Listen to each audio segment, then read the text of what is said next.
할렐루야. 아멘. 오늘은 마태복음 98번째 강의입니다. 오늘 마태복음 10장 9절로 15절 말씀을 통해서 복음 전도자의 자세, 이런 제목으로 함께 말씀을 나누려고 합니다. 우리 주님께서는요, 제자들에게 전도 여행을 위해서 각처로 보내시기 전에 그 전도 여행 시 명심해야 할 몇 가지 주의할 일들을 말씀해 주셨어요. 전도자는 여행을 위해서 사적인 준비를 하지 말 것을 당부합니다. 그 이유는 복음 전도자는 마땅히 복음으로 살아야 할 것이기 때문에 그렇다는 거예요. 그 사적인 것으로 그런 복음 전도하고 하면서 사적인 일 하지 말라는 거예요. 우리 주님을 거저받았으니까 거저줘라 이 얘기예요. 우리 주님께서 복음을 전하는 자들에게 말씀하시기를 거저받았으니 거저줘라 이렇게 말씀하셨거든요. 우리가 복음을 받았을 때에 금이나 은 같은 것을 주고받은 것이 아니라, 그리고 복음을 받을 만한 어떤 공로나 의로움이 있어서는 안 된다는 거예요. 내가 전하고 복음 전하고 돈 받고 한다든지, 꼭 이 사람만 꼭 복음을 받아야 된다고 한다든지, 그렇게 하면 안 되고, 내가 값없이 받았으니까 사람들에게 거저 주어라는 거예요. 이처럼 하나님께서 값없이 복음을 우리에게 주신 것은 우리가 자랑치 못하게 하려 함이라 말씀하셨어요.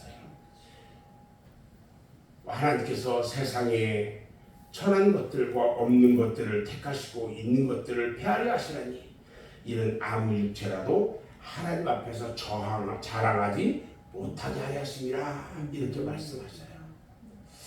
우리가 하나님으로부터 받은 천국과 영생은요, 거저 받은 것들이에요.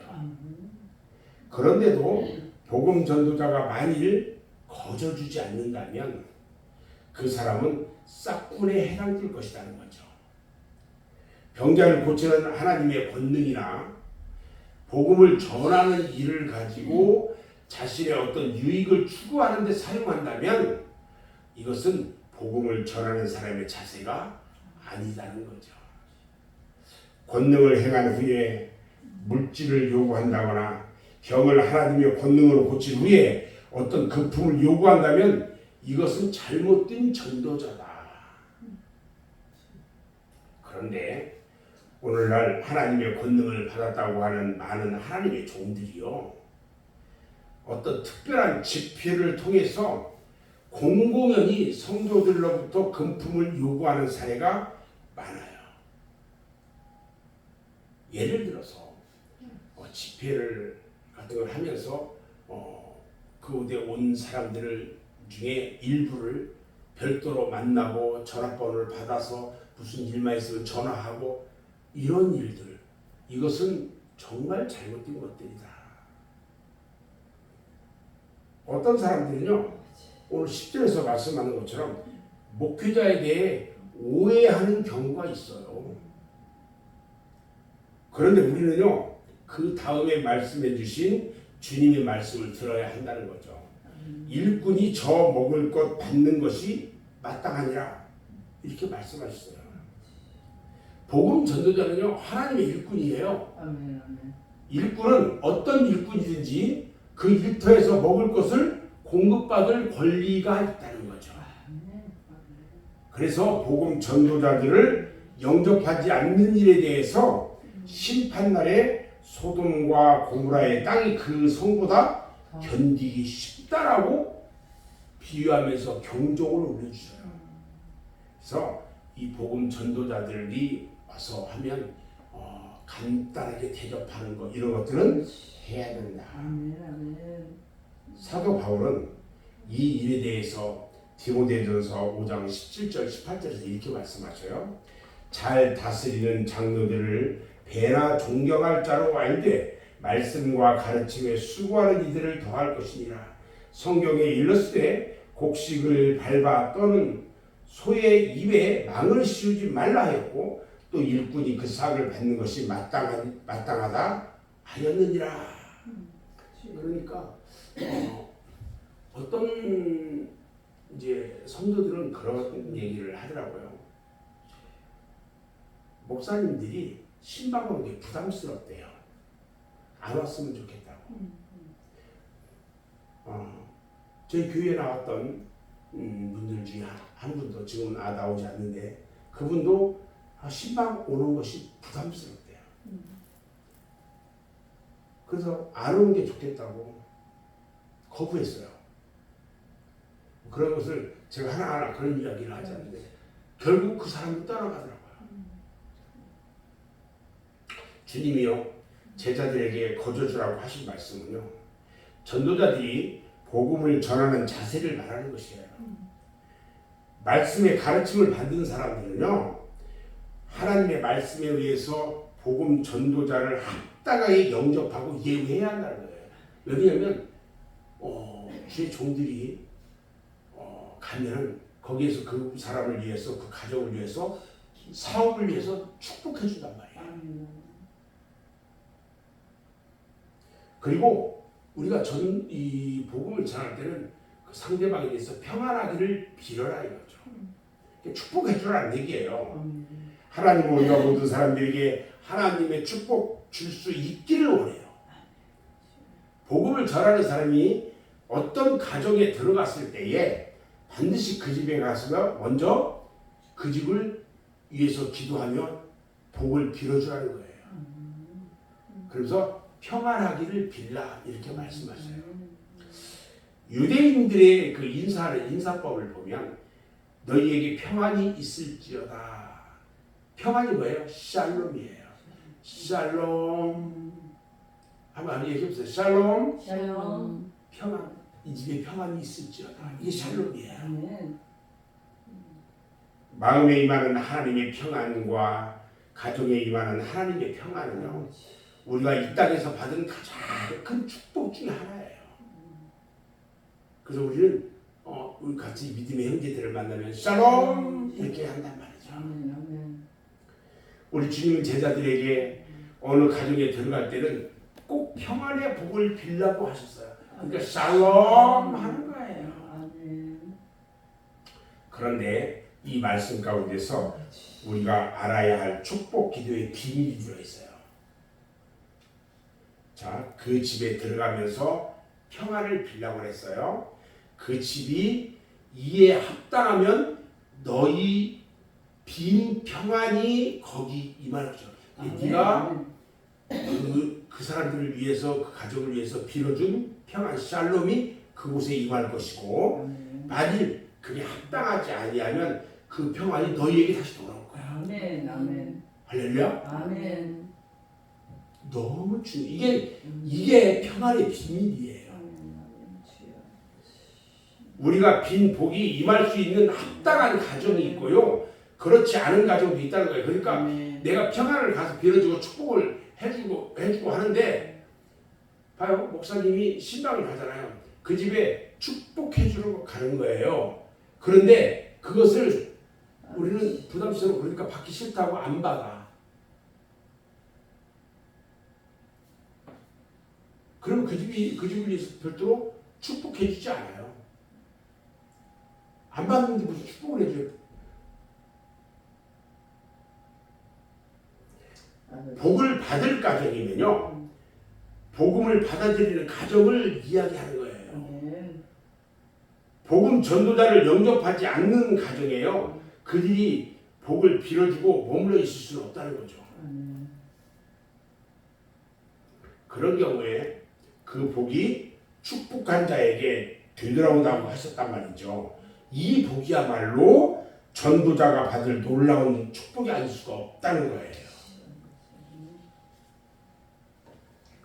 나를 인하여 너희를 욕하고 핍박하고 거짓으로 너희를 거슬려 모든 악한 말을 할 때에는 너희에게 복이 있나니 기뻐하고 즐거워하라. 하늘에서 너희의 상이 큼이라. 할렐루야. 그거예요. 목회자들이 바라고 소망하는 복은요. 하루의 상급이에요. 아멘. 성도의 가정도 목회자가 신방할 때 복을 받으려면요, 그 가정이 복을 받기에 합당한 자세를 가져야 하는 거예요. 아멘. 아멘. 이 아멘. 신방을 받기 전에 먼저 준비하고 기도하고 하면서 목사님이 와서 축복할 때에 우리 가정이 정말 이 온 식구들이, 온 가정이, 온 하는 사업들이 축복받게 해달라고 그런 기도하면서 준비하고 있어야 돼요. 그리고 목사님 신방한다는 깨끗하게 정결하게 준비하고 이 하나님 앞에 예물 다 준비해서 하나님 앞에 다 놓고 말씀을 듣는 그 자세, 아멘. 이것이 축복받는 가정의 이 신방받는 자세예요. 아멘. 신방하는 이 목회자를요, 하나님의 축복의 사자인 줄 알고 합당하게 영접하면요, 아멘. 경건한 자세로 축복을 받아들여야 한다는 거예요. 그렇게 준비하고 하는데 이 주의 종이 가서 그냥 말씀, 정말 아름다운 말씀으로 전하고 또 축복하고 하는데 그러니까 뭐 축복해 줄 거 아니에요. 주님은 이처럼요, 너희를 영접도 아니하고 복음도 거부하는 그런 성이나 집이 있을 때는 그 집에서나 그 성에서 나올 때에 먼지를 다 털어버린다고 그래요. 하루 붙여놓고 말이에요. 먼지조차도 그 집에서 다 털어버린다고 그래요. 이건 저주예요. 주님이 이 말씀을 하신 것은요, 그 같은 곳에 저주나 분노를 표하라고 하신 것이 아니에요. 이것은 장차 심판을 받을 일에 대하여 하나의 징표 삼으라고 하신 뜻이에요. 그리고 이처럼 복음을 거역하는 자들에 대해서 복음 전도자의 영적 괴로움이나 슬픔을 나타내는 뜻으로 풀이해야 한다는 거예요. 저는 이제 오늘 말씀을 마무리하는데요, 우리 주님은 이 말씀을 통해서 복음은 절대로 복음을 전하는 사람의 이익이나 유익으로 이용돼서는 안 된다 하는 사실을 우리에게 보여주고 있고요.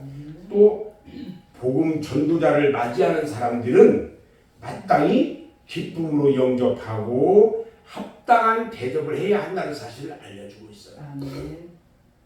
어느 교회 목사님이 성도들 가정이 참으로 어렵더래요. 그래서 대신방을 하는데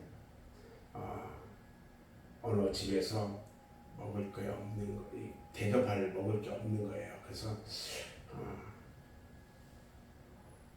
그 집에서 물어봐요. 목사님, 대접할 만한 게 없는데 라면이 하나 있습니다. 내가 라면을 너무너무 좋아합니다. 그래서 라면 하나를 대접받았대요. 그런데 그게 소문이 났어. 우리 목사님이 라면을 너무 좋아한다고. 그러니까 성도들이 우리 목사님 좋아하는 게 뭘까 하다가 라면을 좋아한다니까 라면은 돈도 많이 안 들잖아요. 신방하는 집집마다 가니까 라면만 끓여주는 거야. 그래서 라면 목사라고 이름 났대요. 그 목사님이 은퇴할 때가 돼가지고 후임 목사에게 한 가지 이야기를 했대요. 어느 교회든지 신방을 가면 뭘 가장 좋아한다고 그런 얘기 하지 마세요. 혹시 또 이 성도들의 생활을 좀 감안해서 그렇게 이야기했더니 그게 잘못 와전돼가지고 라면만 꺼내주는 그런 분들도 있을 수 있다는 거예요.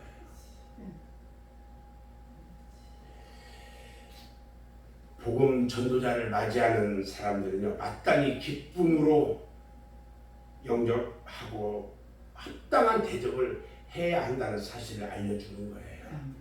우리 모두는요, 주님 나라에, 오직 주님의 나라를 위해서 복음을 전하고 영접하도록 기쁨으로 복음 전도의 사명을 감당할 수 있기를 주님의 이름으로 축원합니다. 기도하겠습니다.